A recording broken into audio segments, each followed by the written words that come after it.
Algeria is really only known for being in North Africa, but today I'm going to tell y'all the full summarized history of Algeria.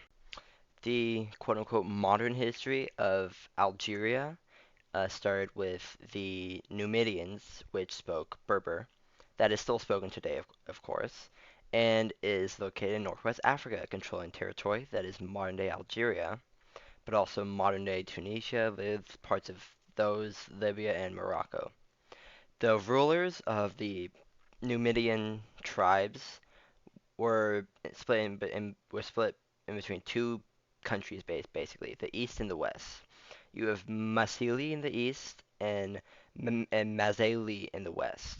The modern history starts in the Second Punic War, though, between 218 BC and 201 BC. Massinissa, king of Masili, beat the west side and unified the Numidian tribe. Small note, throughout the rest of this part, I say Numibia, when it is actually still in Numidia. So, just telling y'all, because that is wrong. Numibia is wrong. The Numidian tribes as a whole. And the country is called Numibia, like Namibia, but with a U. The country went from modern Mauritanian border to a little past Tripoli, so about the size of modern-day India, which is pretty big. They got in fights with Rome, of course, because who didn't? By killing some Roman businessmen that were going into Numibia, that sparked the death of this country. Rome ended up winning and took Jugurtha, which is the newest ruler of Numibia, and executed him. After being annexed by Rome, Christianity started to spread, converting millions and converting Berbers in the Algerian lands. But like I said it before, Rome dies, like all empires do, and Algeria became a part of the Vandal kingdom, which then got taken over by the Byzantines. But then the Umayyads in the near 11th century took Algeria over and spread Islam. The Umayyads didn't last too long as well, but there are so many Muslim kingdoms that took over Algeria. Just in general, from even a bit before the Umayyads and a lot after, like the Zirites, the Hammadans, and the Almoravids. The Almoravids did great economic work on the territory, but the Almohads took control over Algeria and expanded Islam into the Iberian Peninsula. That's how the Reconquista started eventually. The last main Wawanese empires to own Algeria during this time is the Abdulwahilids, who owned Algeria until the Ottomans came to take it.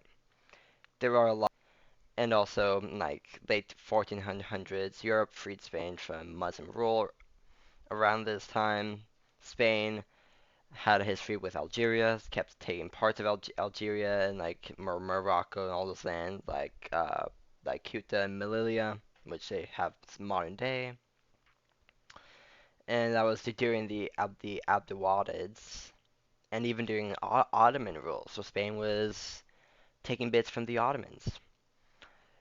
The Spanish fights lasted until the late 1700s, like a bit after the United States got independence. During this time, apparently Denmark went to war with Algeria as well, but we don't really care. That's not main history. I just thought it was interesting. Back to the Ottomans, who owned a lot of land, to then lose it all, like all empires do. So that's a skill issue.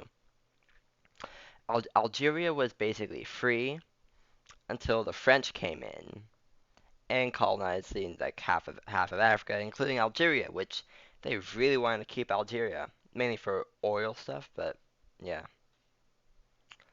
Napoleon is known as like the worst French leader and the most dictatorish.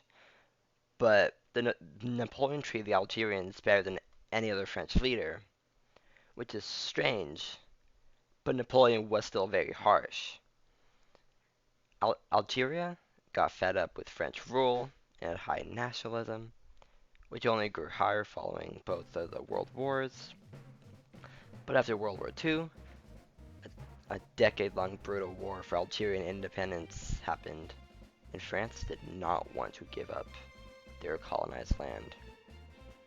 But at the end of the war, Algeria did get independence. And over the next few decades, follows every other African country, a bunch of military coups, and a bunch of civil wars. The latest civil war was from 1992 to 2019. And Algeria didn't lose. Now, Algeria is doing pretty well and is one of the strongest African countries, albeit being the biggest in land area, while having the population of Spain. That is all. Bye. I hope you all enjoyed the video and learned something. I'll be doing one of these every 2 weeks on either a Saturday or a Sunday. Well, that's all I have to say. Bye.